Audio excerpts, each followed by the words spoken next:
Started rhyming just to be somebody, and found out that I already was. Cause can't nobody be free unless we're all free. There's no me and no you, it's just us. Street preacher, what a fan once called me. I've been called worse and tried to live up. Now, I hate to localize what you do because it's very non-local. You know what I mean? Your sound, your message is very non-local. But, like, just today, I found out you were from Minneapolis. I didn't know that because I've listened to your music, and as I said, it doesn't sound like it's tied to a location. Okay. It just sounds like music. Okay. So it's like coming from Minneapolis, coming from Minnesota. People don't know about what it's like out there. Yeah. You know what I mean? I have people I know out there, and it seems like nothing's really going on, but obviously things are going on. Yeah. Well, all throughout the Midwest, man, the Midwest it can be a very segregated place. You know what I mean? It's not just the South. You know, you got a big metropolitan area like New York that is getting less and less segregated as gentrification stuff. You know, does exactly. That.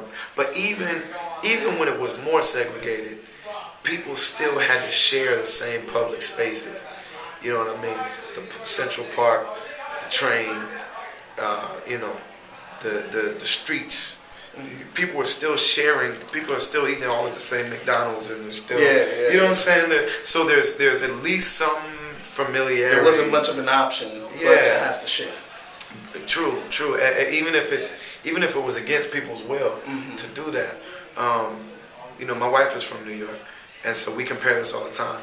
And she's Puerto Rican and black, and she said when I moved to Minnesota, I became black. Didn't nobody give a fuck about me being Puerto Rican. That didn't mean nothing. That doesn't mean nothing in the Midwest. You know what I mean? She was like, I always had this kind of dual pride and dual identity till I got to the Midwest, and it was very clear that I'm black. I'm a black woman. In Minneapolis, I said on my album, the Ice Cube Summer Vacations, taking place right around the way from where I stay. You hear in the Ice Cube's music, I'm gonna go to the Midwest and set up shop. And so cats were coming from Chicago, from Gary, Indiana, from LA, from St. Louis, from Detroit, from the East, from the South. People would come to Minneapolis either because they were families trying to have a better life, or because they straight up were gonna go hustle. You know what I mean? And there's a time I said on my first album, there was a time when the deal for crack was 3 for $50. 3 pills for $50. Yeah. So I mean, that's gonna bring the Crips, that's gonna bring the Vice Lords, that's gonna bring the GDs, that's gonna bring the Latin Kings, that's gonna bring, the crew from Detroit, that's gonna, you know what I mean? And they're all gonna set up shop, and there's a community of color that's, the north side of Minneapolis, where I moved when I moved there as a kid. And they're gonna shoot it out in the streets, and it's all the way live, man. What are we looking at in the future? Not just music-wise, because I think I can see in you that it's deeper than just music. There's a message that you're trying to push out there. So what can we expect in the future for you? What are you working on, music and outside of music? Man, as I was saying before the camera turned on, ever since this album came out, I've been on tour. So I haven't had a whole lot of chance to really formulate what my next project is going to be.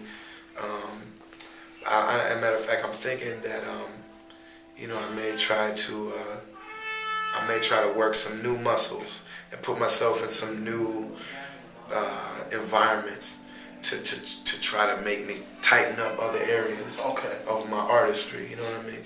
So I might do some stuff. Everything I've done is with my best friend Ant on the beats. He's production. Yeah, man. And me and him are partners, and he takes care of me.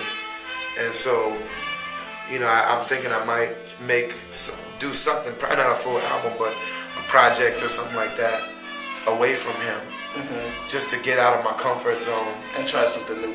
Yeah, man, it just forced me to strengthen some new muscles that I don't need to ever work when I'm with him, because I know he got it. You know what I mean?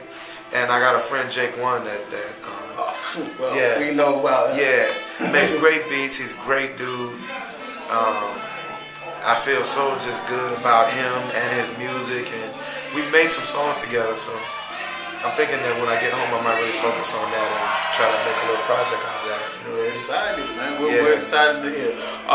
Let everybody know where they can contact you or find you. Man, I do my internet thing pretty good. I'm pretty good at I don't flood it. I don't do a whole bunch of blogs and stuff, but I do communicate with people online. So on Twitter, I'm at Brother Ali MPLS from Minneapolis. I have a website called BrotherAli.com where I have all of my everything all together. And then Facebook, I have a Brother Ali group on Facebook. So Goodfella Radio Hip Hop Series QS. Brother Ali. Peace. It's like we're roommates just sharing a space.